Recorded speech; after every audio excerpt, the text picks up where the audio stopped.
Viewers फिर दोबारा ਤੁਹਾਡਾ ਸਵਾਗਤ ਹੈ ਪ੍ਰੋਗਰਾਮ ਸੱਚੋ ਸੱਚ ਵਿੱਚ। ਜੀ ਡਾਕਟਰ ਸਾਹਿਬ ਹੁਣ ਅਸੀਂ ਈਮੇਲ ਦੇ ਸੈਸ਼ਨ ਤੋਂ ਬਾਅਦ ਆਪਣਾ ਸਵਾਲਾਂ ਦਾ ਸੈਕਸ਼ਨ ਸ਼ੁਰੂ ਕਰਦੇ ਹਾਂ। ਹਾਂਜੀ, ਤੁਸੀਂ ਸਾਡੇ ਦਰਸ਼ਕਾਂ ਨੂੰ ਦੱਸੋ ਅੱਜ ਦੇ ਦਿਨ ਦੀ ਕੀ ਇਤਿਹਾਸਕ ਅਹਿਮੀਅਤ ਹੈ। ਅੱਜ ਦੇ ਦਿਨ 1691 ਦੇ ਵਿੱਚ ਪਟਿਆਲਾ ਖਾਨਦਾਨ ਦੇ ਵਡੇਰੇ, ਪਟਿਆਲਾ ਔਰ ਨਾਭਾ ਦੋਨੋਂ ਹੀ ਕਿਉਂਕਿ ਜਾ ਕੇ ਜੁੜ ਜਾਂਦੇ ਨੇ ਉਸੇ ਟੱਬਰ ਦੇ ਨਾਲ, ਬਾਬਾ ਆਲਾ ਸਿੰਘ ਜੀ ਉਹਨਾਂ ਦਾ ਜਨਮ ਹੋਇਆ। ਉਹਨਾਂ ਦਾ ਜਨਮ ਫੂਲ ਪਿੰਡ ਦੇ ਵਿੱਚ ਹੋਇਆ, ਜਿਹੜਾ ਜ਼ਿਲ੍ਹਾ ਬਠਿੰਡੇ ਦਾ ਪਿੰਡ ਹੈ ਜੀ। ਔਰ ਇਸ ਲਈ ਫਿਰ ਜਿਹੜੀਆਂ ਪਟਿਆਲਾ ਨਾਭਾ ਦੀਆਂ ਰਿਆਸਤਾਂ ਸੀ ਇਹਨਾਂ ਨੂੰ ਫੂਲਕੀਆਂ ਵੀ ਕਹਿੰਦੇ ਸੀ, ਫੂਲ ਤੋਂ ਜੀ।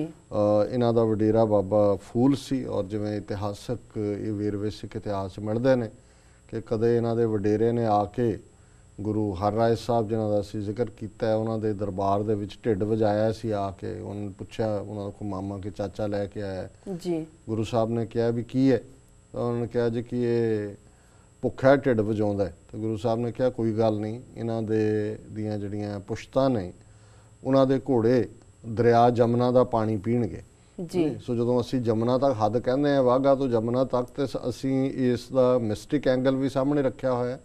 ਔਰ ਇਹਦੇ 'ਚ ਕੋਈ ਸ਼ੱਕ ਨਹੀਂ ਕਿ ਸਿੱਖ ਰਿਆਸਤਾਂ ਦਾ ਰਾਜ ਬੇਸ਼ੱਕ ਸਤਲੁਜ ਪਾਰ ਵਾਲੇ ਮਹਾਰਾਜਾ ਰਣਜੀਤ ਸਿੰਘ ਨਾਲ ਨਹੀਂ ਰਲੇ, ਅੰਗਰੇਜ਼ਾਂ ਦੀ ਪ੍ਰੋਟੈਕਸ਼ਨ ਚਲੇ ਗਏ, ਪਰ ਇਹਦੇ 'ਚ ਵੀ ਕੋਈ ਸ਼ੱਕ ਨਹੀਂ ਹੈ ਕਿ ਜਮਨਾ ਤੱਕ ਜਿਹੜਾ ਸਿੱਖਾਂ ਦੀਆਂ ਰਿਆਸਤਾਂ ਰਹੀਆਂ ਨੇ। ਹੁਣ ਜੇ ਅਸੀਂ ਜੀਂਦ ਰਿਆਸਤ ਦੇਖੋ ਜਾ ਕੇ, ਉੱਧਰ ਹੀ ਲੱਗਦੀ ਹੈ।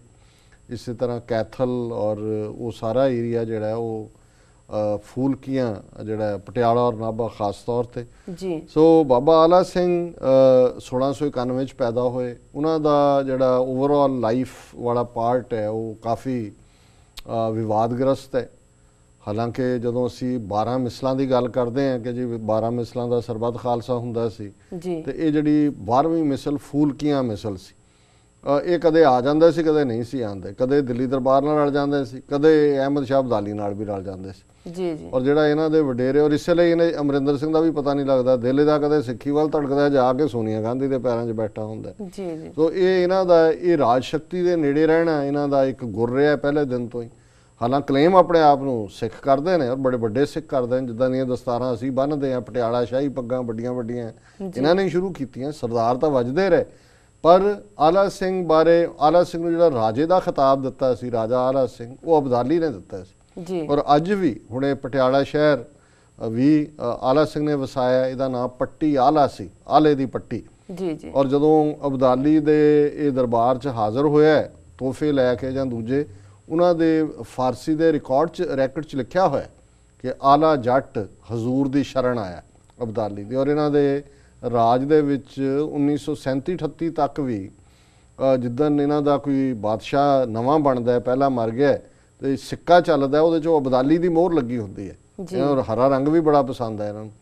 ਸੋ ਇੱਕ ਪਾਸੇ ਫਿਰ ਜਦੋਂ ਅਬਦਾਲੀ ਨਾਲ ਰਲਿਆ, ਫਿਰ ਸਰ ਜੱਸਾ ਸਿੰਘ ਆਹਲੂਵਾਲੀਆ ਪਹੁੰਚ ਗਏ ਸਿੰਘਾਂ ਦੇ ਜੱਥੇ ਨਾਲ ਸਜ਼ਾ ਦੇਣ। ਫਿਰ ਉਹਨਾਂ ਤੋਂ ਵੀ ਮਾਫੀ ਮੰਗ ਕੇ ਉਹਨਾਂ ਨੂੰ ਵੀ ਜੁਰਮਾਨਾ ਦੇ ਦਿੱਤਾ। ਸੋ ਇਹ ਸਾਰੇ ਪਾਸੇ ਖੁਸ਼ ਰੱਖਦੇ ਨੇ।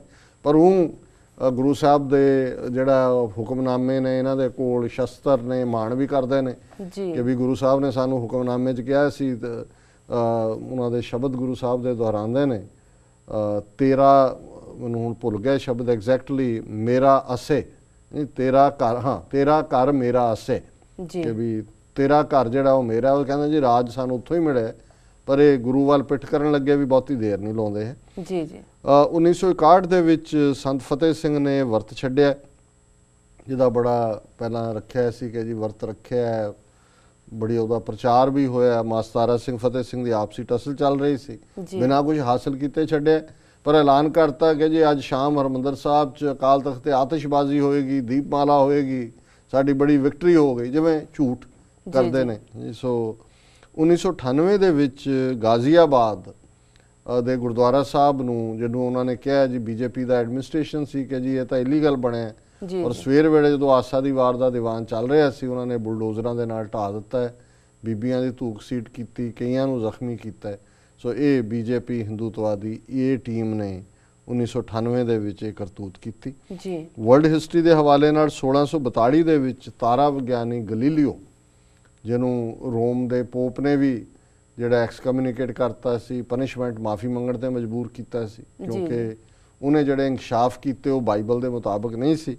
ਉਹਦੀ ਮੌਤ ਹੋਈ 1656 ਦੇ ਵਿੱਚ ਸਭ ਤੋਂ ਪੁਰਾਣਾ ਜਿਹੜੀ ਕਮਰਸ਼ੀਅਲ ਅਖਬਾਰ ਸ਼ੁਰੂ ਹੋਈ ਹਾਰਲਮ ਨੀਦਰਲੈਂਡ ਦੇ ਵਿੱਚ। ਮੈਂ ਕਈ ਵਾਰੀ ਹੈਰਾਨ ਹੁੰਦਾ ਹੈ ਵੀ 1656 'ਚ ਸਾਡੇ ਹਾਲ ਉਸ ਇਲਾਕੇ 'ਚ ਦੇਖੋ ਕੀ ਹੋ ਰਿਹਾ ਹੋਣਾ। ਇੱਥੇ ਨਿਊਜ਼ਪੇਪਰ ਸੀ, ਅਖਬਾਰਾਂ ਸੀ, ਐਵੇਂ ਨਹੀਂ ਇਹਨਾਂ ਨੇ ਤਰੱਕੀ ਕੀਤੀ ਜਾਂ ਦੁਨੀਆ ਨੂੰ ਅੱਗੇ ਲਾਇਆ ਹੋਇਆ ਜੀ ਜੀ। ਔਰ ਇਸੇ ਤਰ੍ਹਾਂ 1790 ਦੇ ਵਿੱਚ ਵਾਸ਼ਿੰਗਟਨ ਨੇ ਪਹਿਲਾ state of the union address president ਬਣਨ ਤੋਂ ਬਾਅਦ ਦਿੱਤਾ ਜੀ। 1833 ਦੇ ਵਿੱਚ ਬੋਸਟਨ ਅਕੈਡਮੀ ਆਫ ਮਿਊਜ਼ਿਕ ਬਣੀ, ਜਿਹੜੀ ਪਹਿਲੀ ਮਿਊਜ਼ਿਕ ਅਕੈਡਮੀ ਅਮਰੀਕਾ ਦੇ ਵਿੱਚ ਐਸਟੈਬਲਿਸ਼ ਹੋਈ ਜੀ। 1899 ਚ ਪਹਿਲਾ ਕੰਪਿਊਟਰ ਪੇਟੈਂਟ ਹੋਇਆ। ਹੁਣ ਅਸੀਂ ਤਾਂ ਕੰਪਿਊਟਰ ਹੁਣ ਦੇਖਿਆ 15 ਸਾਲ ਪਹਿਲੇ, ਪਰ ਤੁਸੀਂ 1899 ਚ ਦੇਖੋ 100 ਸਾਲ ਪਹਿਲਾਂ ਅਮਰੀਕਾ ਦੇ ਵਿੱਚ ਭਾਵੇਂ ਕੰਪਿਊਟਰ ਬਣਿਆ ਬਾਅਦ ਚ ਪੇਟੈਂਟ ਦਾ ਹੁੰਦਾ ਵੀ ਤੁਸੀਂ ਪੇਟੈਂਟ ਲੈ ਲੈਂਦੇ ਹੋ। ਆਲਰੇਡੀ ਕਿਸੇ ਦੇ ਦਿਮਾਗ 'ਚ ਆਇਆ ਵੀ ਆਹ ਪੁਰਜਾ ਬਣਾਇਆ ਜਾ ਸਕਦਾ, ਇਹਦੇ ਮੈਮਰੀ ਸਟੋਰ ਹੋ ਸਕਦੀ ਹੈ, ਆਹ ਕੀਤਾ ਜਾ ਸਕਦਾ। ਓਕੇ, ਹੁਣ ਜੇ 125 ਸਾਲ ਪਹਿਲਾਂ ਜਿਨ੍ਹਾਂ ਨੇ ਕੰਪਿਊਟਰ ਨੂੰ ਦਾ ਪੇਟੈਂਟ ਲਿਆ ਹੋਇਆ ਸੀ ਉਹਨਾਂ ਦੇ ਨਾਲ ਕਿਵੇਂ ਇਹ ਸਾਊਥ ਏਸ਼ੀਅਨ ਔਰ ਇਹ ਭੁੱਖ ਨੰਗ ਦੇ ਮਾਰੇ ਭ੍ਰਿਸ਼ਟ ਲੋਕ ਜਿਹੜੇ ਨੇ ਕੰਪੇਅਰ ਕਰਨਗੇ ਕਿ ਜੀ 2025 'ਚ ਅਸੀਂ ਚੀਨ ਨੂੰ ਪਿੱਛੇ ਛੱਡ ਜਾਾਂਗੇ, 2050 'ਚ ਅਸੀਂ ਅਮਰੀਕਾ ਨੂੰ ਢਾਹ ਲਾਂਗੇ, ਤੁਸੀਂ ਢਾਓਗੇ ਅਮਰੀਕਾ ਨੂੰ ਤੇ ਤੁਸੀਂ ਛੱਡੋਗੇ। ਮੈਂ ਤਾਂ ਹੈਰਾਨ ਹੋਇਆ ਕਿ 1899 'ਚ 1889 ਕੰਪਿਊਟਰ ਪੇਟੈਂਟ ਜਿਹੜਾ ਉਹ ਲੈ ਲਿਆ ਸੀ ਜੀ। 1925 ਦੇ ਵਿੱਚ US state supreme court Texas ਦੀਆਂ ਜਿੰਨੀਆਂ ਜੱਜ ਬਣੀਆਂ ਸਾਰੀਆਂ ਹੀ ਔਰਤਾਂ ਸੀ, first female state supreme court. 1958 ਦੇ ਵਿੱਚ ਕਿਊਬਨ ਰੈਵੋਲੂਸ਼ਨਰੀਜ਼ ਨੇ ਹਵਾਨਾ ਸ਼ਹਿਰ ਦੇ ਉੱਤੇ ਵੀ ਕਬਜ਼ਾ ਕੀਤਾ।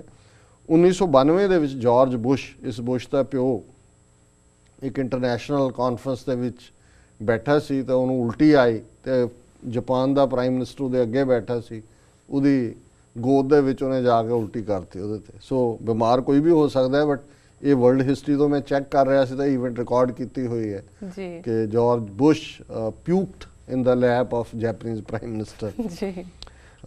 2009 ਦੇ ਵਿੱਚ ਇਜਿਪਟ ਦੇ ਵਿੱਚ ਜਦੋਂ ਖੁਦਾਈ ਹੋਈ ਤੇ ਇੱਕ 4300 ਸਾਲ ਪੁਰਾਣਾ ਜਿਹੜਾ ਪ੍ਰੀਜ਼ਰਵਡ ਡੈਡ ਬਾਡੀਜ਼ ਜਿਹਨੂੰ ਮੰਮੀ ਕਿਹਾ ਜਾਂਦਾ ਹੈ, ਉਹਨੂੰ ਮਸਾਲੇ ਵਗੈਰਾ ਲਾ ਕੇ ਉਹ ਰੱਖ ਦਿੰਦੇ ਸੀ ਤੇ ਕਿਉਂਕਿ ਕੁਝ ਸਮੇਂ ਬਾਅਦ ਉਹ ਫਿਰ ਇੱਕੋ ਹੀ ਚੀਜ਼ ਮਾਸ ਬਣ ਜਾਂਦਾ, ਪਰ ਉਵੇਂ ਹੀ ਸ਼ਿੰਗਾਰੀ ਹੋਈ ਹੀਰੇ ਜਵਾਹਰਾਤ ਸੋਨੇ ਉਹਨਾਂ ਨੇ ਲੱਭਿਆ ਵੀ ਜਿਹੜੀ ਸੋਮੈਸਟ ਰਾਣੀ ਸੀ ਉਹਦੀ ਉਹ ਮੰਮੀ ਸੀ। ਸੋ 4300 ਸਾਲ ਪੁਰਾਣੀ ਮੰਮੀ ਜਿਹੜੀ ਹੈ ਡੈਡ ਬਾਡੀ ਇਜਿਪਟ ਦੇ ਵਿੱਚ ਉਹ ਲੱਭੀ ਜੀ। 2012 ਦੇ ਵਿੱਚ ਜਿਹੜਾ ਅਮਰੀਕਾ ਦੇ ਵਿੱਚ ਇੰਨੀ ਗਰਮੀ ਪਈ ਕਿ ਉਹਨੂੰ ਅਮਰੀਕਾ ਦੀ ਹਿਸਟਰੀ ਦਾ ਸਭ ਤੋਂ ਗਰਮ ਸਾਲ ਐਲਾਨਿਆ ਗਿਆ, ਹੌਟੈਸਟ ਈਅਰ ਇਨ ਅਮਰੀਕਨ ਹਿਸਟਰੀ। ਤੇ ਅੱਜ ਕੱਲ੍ਹ ਜਿਵੇਂ ਠੰਡ ਪੈ ਰਹੀ ਹੈ ਬਾਹਰ ਨਿਕਲਦੇ ਆ, ਮੇਰਾ ਖਿਆਲ ਹੈ ਵੀ ਹੁਣ 2014 ਮੁੱਕਣ ਤੋਂ ਬਾਅਦ ਦੇਖਾਂਗੇ ਕਿ 2015 'ਚ 2014 ਅਮਰੀਕਨ ਹਿਸਟਰੀ ਦਾ ਸ਼ਾਇਦ ਸਭ ਤੋਂ ਠੰਡਾ ਸਾਲ ਬਣਾ ਦੇਣ। ਕੱਲ ਮੈਂ ਜਦੋਂ ਐਲੀਵੇਟਰ 'ਚ ਜਾ ਰਿਹਾ ਸੀ ਤਾਂ ਇੱਕ ਗੋਰਾ ਮੈਨੂੰ ਕਹਿੰਦਾ ਕਿ ਜਿੰਨੀ ਜਾਰਜੀਆ 'ਚ ਠੰਡ ਪੈ ਰਹੀ ਹੈ ਇੰਨੀ ਅਲਾਸਕਾ 'ਚ ਨਹੀਂ ਪੈ ਰਹੀ ਹੋਣੀ। ਮੈਂ ਕਿਹਾ ਬਿਲਕੁਲ ਇਵੇਂ ਹੀ ਹੋ ਰਿਹਾ। ਸੋ 2012 ਦਾ ਸਾਲ ਜਿਹੜਾ ਸੀ ਅਮਰੀਕਾ ਦਾ ਸਭ ਤੋਂ ਗਰਮ ਵਰਾ ਜਿਹੜਾ ਹੈ ਉਹ ਰਿਕਾਰਡਡ ਹੈ। ਜੀ ਡਾਕਟਰ ਸਾਹਿਬ ਤੁਹਾਡਾ ਬਹੁਤ ਬਹੁਤ ਧੰਨਵਾਦ। ਤੇ ਅੱਜ ਦਾ ਸਾਡਾ ਪਹਿਲਾ ਸਵਾਲ ਹੈ, RSS ਦੇ ਮੁਖੀ ਮੋਹਨ ਭਾਗਵੰਤ ਨੇ ਕਿਹਾ ਹੈ ਕਿ ਭਾਰਤ ਵਿੱਚ ਰਹਿਣ ਵਾਲਾ ਹਰ ਵਿਅਕਤੀ ਹਿੰਦੂ ਹੈ, ਇਸ ਬਾਰੇ ਤੁਸੀਂ ਕੀ ਕਹਿਣਾ ਚਾਹੋਗੇ? ਦੇਖੋ RSS ਦੀ ਤਾਂ ਇਹ ਡਿਕਲੇਅਰਡ ਪਾਲਿਸੀ ਹੈ, ਪਹਿਲੇ ਦਿਨ ਤੋਂ ਹੀ ਹੈ। ਉਹ ਉਹਨਾਂ ਦੀ ਇਹ ਜਿਹੜਾ ਉਹਨਾਂ ਦਾ ਕਨਸਟੀਟਿਊਸ਼ਨ ਹੈ ਉਹਦੇ 'ਚ ਉਹਨਾਂ ਨੇ ਲਿਖਿਆ ਹੋਇਆ ਹੈ ਕਿ ਵੀ ਹਰ ਬੰਦਾ ਜਿਹੜਾ ਹੈ ਇਸ ਦੇਸ਼ ਦਾ ਇੰਡਸ ਦਰਿਆ ਤੋਂ ਲੈ ਕੇ ਕੰਨਿਆ ਕੁਮਾਰੀ ਤੱਕ ਉਹ ਹਿੰਦੂ ਹੈ। ਔਰ ਇਹ ਸਟੇਟਮੈਂਟ ਮੈਂ ਇਸ ਲਈ ਓਰੀਜਨਲ ਕੱਢਣੀ ਚਾਹੁੰਦਾ ਹਾਂ ਕਿਉਂਕਿ ਇਹ ਹਿੰਦੀ ਅਖਬਾਰ 'ਚ ਆਈ ਹੈ ਜੀ, ਭਾਸਕਰ ਨਿਊਜ਼ ਨੈਟਵਰਕ 'ਚ। ਇਹਦੇ 'ਚੋਂ ਇੱਕ ਗੱਲ ਬੜੀ ਦਿਲਚਸਪ ਹੈ, ਉਹਨੇ ਕਿਹਾ ਹਿੰਦੀ 'ਚ, ਉਹਨੇ ਕਿਹਾ ਕਿ ਵੀ ਇਹ ਜਿਹੜਾ ਵੀ ਕੋਈ ਧਰਮ ਸੰਪਰਦਾਇ ਜਾਤੀ ਕੋਈ ਵੀ ਹੋਏ, ਹਰ ਭਾਰਤ ਦਾ ਨਾਗਰਿਕ ਹਿੰਦੂ ਹੈ ਜੀ। ਪਰ ਇੱਕ ਗੱਲ ਤੋਂ ਮੈਨੂੰ ਇਹਦੇ 'ਚ ਇਹ ਜਾਣ ਕੇ ਖੁਸ਼ੀ ਵੀ ਹੋਈ ਕਿ ਘੱਟੋ ਘੱਟ ਇਹਨੂੰ ਭਾਗਵਤ ਨੂੰ ਇਹ ਸਮਝ ਆ ਗਈ ਹੈ ਕਿ ਇੰਡੀਆ ਸੁਪਰ ਪਾਵਰ ਜਿਹੜੀ ਬਣਨ ਦਾ ਇਹ ਡਰਾਮਾ ਦੱਸਦੇ ਸੀ ਕਿ ਜੀ ਸਾਡੀ ਸੱਭਿਅਤਾ ਪ੍ਰਾਚੀਨ, ਅਸੀਂ ਦੁਨੀਆ ਦੀ ਸੁਪਰ ਪਾਵਰ ਬਣਨਾ, ਉਹ ਇਹਨਾਂ ਦਾ ਐਂਬੀਸ਼ਨ ਹੁਣ ਕਾਫੀ ਥੱਲੇ ਆ ਗਿਆ। ਉਹਨੇ ਇਹ ਕਿਹਾ ਕਿ ਜੀ ਅਸੀਂ 40,000 ਸਾਲ ਪਹਿਲਾਂ ਵੀ ਜਿਹੜਾ ਬੰਦੇ ਦਾ DNA ਸੀ ਉਹ ਹਿੰਦੂ DNA ਸੀ, ਇਸ ਲਈ ਇੱਥੇ ਰਹਿਣ ਵਾਲੇ ਸਾਰੇ ਹਿੰਦੂ ਨੇ ਜੀ।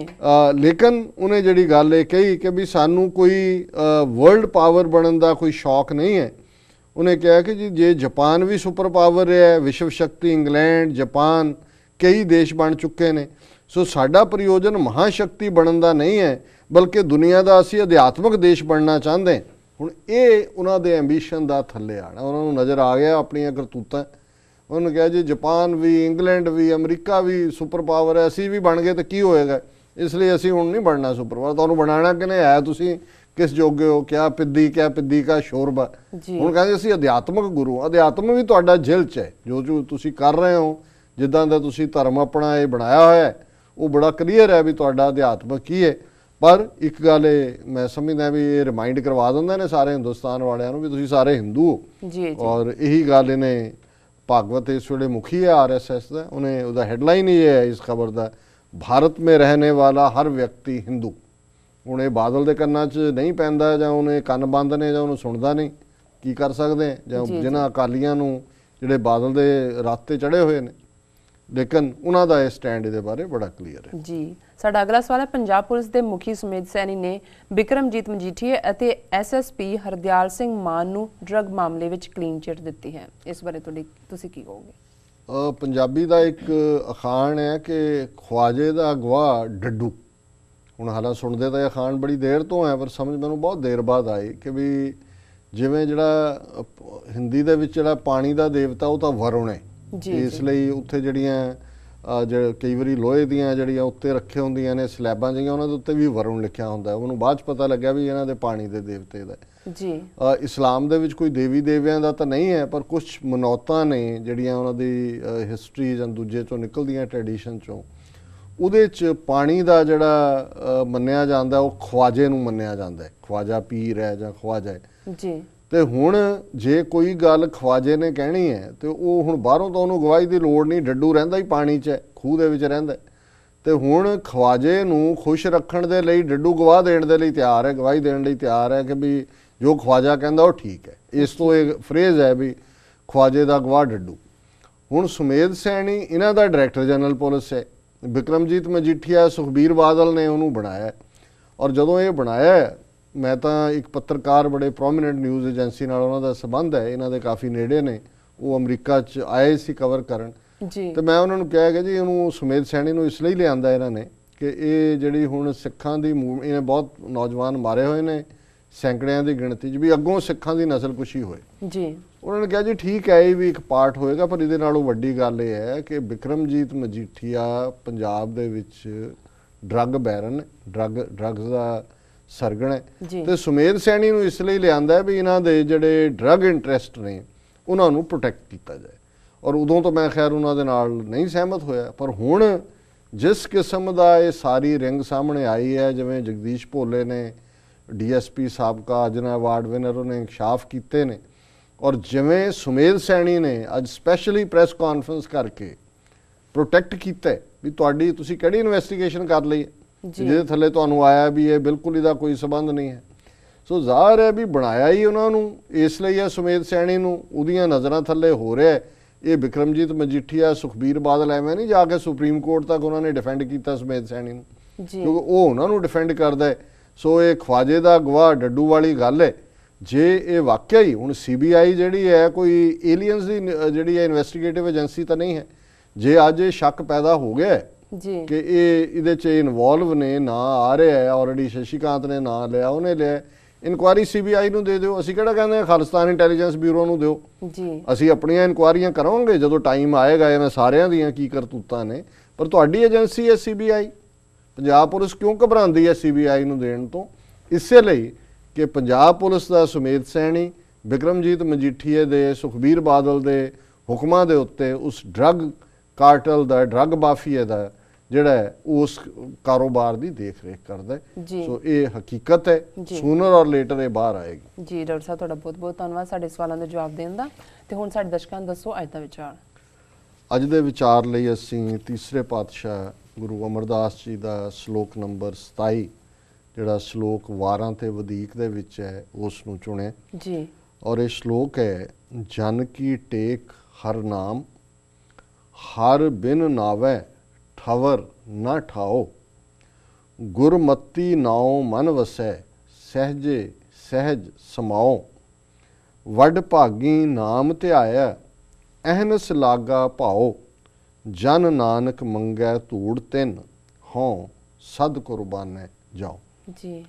ਇਸ ਦਾ ਤੱਤ ਸਾਰ ਇਹੀ ਹੈ ਕਿ ਜਿਹੜੇ ਰੱਬ ਦੇ ਬੰਦੇ ਨੇ ਰੱਬ ਦੇ ਸਾਹਮਣੇ ਆਪਾ ਸਮਰਪਣ ਕਰਨ ਵਾਲੇ ਨੇ, ਉਹਨਾਂ ਦੀ ਟੇਕ, ਉਹਨਾਂ ਦਾ ਸਹਾਰਾ, ਉਹਨਾਂ ਦੀ ਸੋਟੀ, ਮੈਂ ਅੰਧਲੇ ਕੀ ਟੇਕ ਤੇਰਾ ਨਾਮ ਖੁੰਦ ਕਰ, ਉਹਨਾਂ ਦਾ ਸਹਾਰਾ ਵਾਹਿਗੁਰੂ ਦਾ ਨਾਂ ਹੀ ਹੁੰਦਾ। ਉਸ ਤੋਂ ਬਿਨਾ ਉਹਨਾਂ ਦੀ ਕਿਸੇ ਤੇ ਟੇਕ ਨਹੀਂ ਹੁੰਦੀ ਜੀ। ਜਨ ਕੀ ਟੇਕ ਹਰ ਨਾਮ, ਟੇਕ ਸੋਟੀ ਨੂੰ ਕਹਿੰਦੇ ਨੇ, ਸਹਾਰੇ ਨੂੰ ਕਹਿੰਦੇ ਨੇ ਜੀ। ਕਿ ਰੱਬ ਦੇ ਬੰਦਿਆਂ ਦੀ ਸੋਟੀ ਸਹਾਰਾ ਰੱਬ ਦਾ ਨਾਂ ਹੈ।